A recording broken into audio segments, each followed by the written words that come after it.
First லூப்னா என்ன அப்படின்றத பார்ப்போம். ஸோ இது பார்த்தீங்கன்னா உங்களுக்கு ஸ்மால் கொஸ்டின்ல கேட்கலாம். டிஃபைன் லூப் ஆர்ல வாட் இஸ் அ லூப் அப்படின்றத கேட்பாங்க. ஸோ லூப் அப்படின்றது என்னன்னு பார்த்தீங்கன்னா ஒரு குறிப்பிட்ட செட் ஆஃப் இன்ஸ்ட்ரக்ஷன்ஸை திரும்ப திரும்ப எக்ஸிக்யூட் பண்ணணும் அப்படின்னா அதை இந்த லூப்பை பயன்படுத்தி நமக்கு செய்வோம். ஒரு எக்ஸாம்பிள்ல பார்த்தோம் அப்படின்னா மல்டிப்ளிகேஷன் டேபிள் சொல்லலாம். ஸோ மல்டிப்ளிகேஷன் டேபிளை லூப்ஸை பயன்படுத்தி தான் நம்ம பிரிண்ட் பண்ணுவோம்.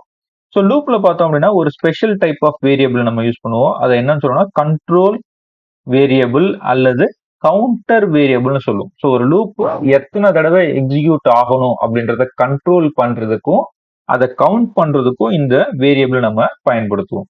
ஸோ ஒரு லூப்னு எடுத்துக்கிட்டோம்னா அந்த லூப்ல 3 பகுதி இருக்கும். சரியா? நம்ம சின்டாக்ஸ் எழுதும் போதும் சரி, ப்ரோக்ராம் எழுதும் போதும் சரி, இதை கரெக்டா ஞாபகம் வச்சுக்கிட்டோம்னா தப்பு இல்லாம எழுத முடியும். என்னென்ன அப்படின்னா இந்த ஸ்பெஷல் வேரியபிள் சொன்னல கண்ட்ரோல் வேரியபிள். ஸோ அதை இனிஷியலைஸ் பண்ணணும். இது ஃபர்ஸ்ட்.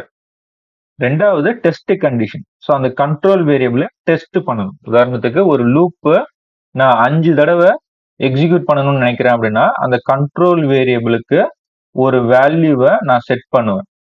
ஸோ அந்த கண்ட்ரோல் வேரியபிளுக்கு ஒரு குறிப்பிட்ட வேல்யூவை நான் செட் பண்ணுவேன். ஸோ அதுக்கப்புறம் அந்த வேல்யூவை நான் செக் பண்ணிக்கிட்டே இருப்பேன்.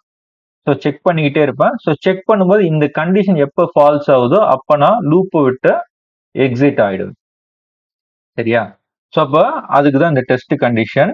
மூணாவது increment R decrement the count. So அந்த கவுண்டர் வேரியபிள் என்ன மதிப்பை கொடுக்குறோனோ அதை பொறுத்து அதை கூட்டணும் அல்லது குறைக்கணும். ஸோ இதுதான் நம்ம இந்த செய்வோம். சரியா?